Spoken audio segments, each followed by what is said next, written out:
Salut, c'est Lola. Alors aujourd'hui, j'ai décidé de partager avec toi ma vie de grosse. La VDG.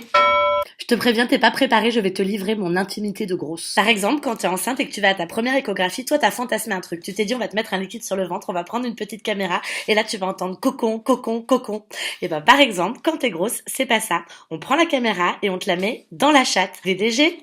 Quand tu es grosse et que tu vas au restaurant avec tes amis, tu pries pour que les chaises ne soient pas des chaises avec accoudoir parce que sinon, tu vas devoir faire des maths. Si l'écart entre les deux accoudoirs est inférieur à la cosinus, non, à la non, au diamètre de mon cul, alors je ne pourrai pas m'asseoir. De ce fait, je vais être obligée de demander à changer de chaise en leur disant, excusez-moi, est-ce que je pourrais avoir une nouvelle chaise parce que celle-ci j'arrête.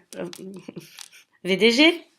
Une fois, j'ai fait un clip et comme ils avaient pas prévu de vêtements à ma taille, ils m'ont habillée avec un foulard et des épingles. Ah non, mais ma chérie, mais c'est magnifique, mais t'es super comme ça. Oui, baisse un peu la lumière sur elle, on voit que c'est un foulard, c'est moche. Oh, mais c'est magnifique, moi ça me donne envie de sortir une collection foulard. Dis donc, je suis grosse, je suis pas stupide, je le vois que si tu me mets au fond, c'est parce que je suis habillée avec un foulard et que ça se voit.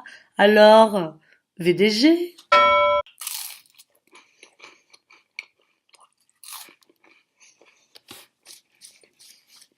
VDG? Ça vous est déjà arrivé d'aller au spa? Moi oui, j'adore ça. Ce que j'aime, c'est que quand tu rentres, oh, tu sais que tu es dans le temple du corps. Tu sais qu'on va prendre soin de toi. Ça sent bon.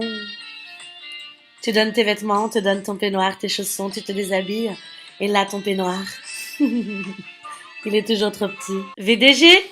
Avant de te quitter, je t'ai préparé un petit florilège de phrases qui font du bien dans la vie d'une grosse. Oh, c'est quand même dommage, t'as un beau visage, hein. Eh les gars, si vous avez faim, il y a des pâtes dans le frigo. Lola, pour toi, il y a des légumes dans le congèle. Et si tu veux, tu peux les faire cuire à la vapeur. Pardon, mais si tu voulais être mince, tu pourrais. Écoute, tu es trop grosse, voilà, je te le dis. Les autres n'osent pas te le dire parce que, voilà, ils n'osent pas. Mais moi, je te le dis parce que je t'aime, tu es trop grosse. Personne n'aime les grosses. Tu veux être chanteuse et comédienne? Pardon, mais tu travailleras jamais si t'es grosse, hein. Et oui, ceci n'est pas une fiction, c'est la vraie vie d'une grosse. Alors franchement, comme je l'ai dit dans plusieurs de mes vidéos, tu penses vraiment que si on avait le choix, on serait grosse? Tu penses pas que ce serait un tout petit peu plus simple si on était mince? Moi, j'ai décidé de m'en foutre et de la rendre jolie, ma vie de grosse. VDG. Et j'assume tout ce qui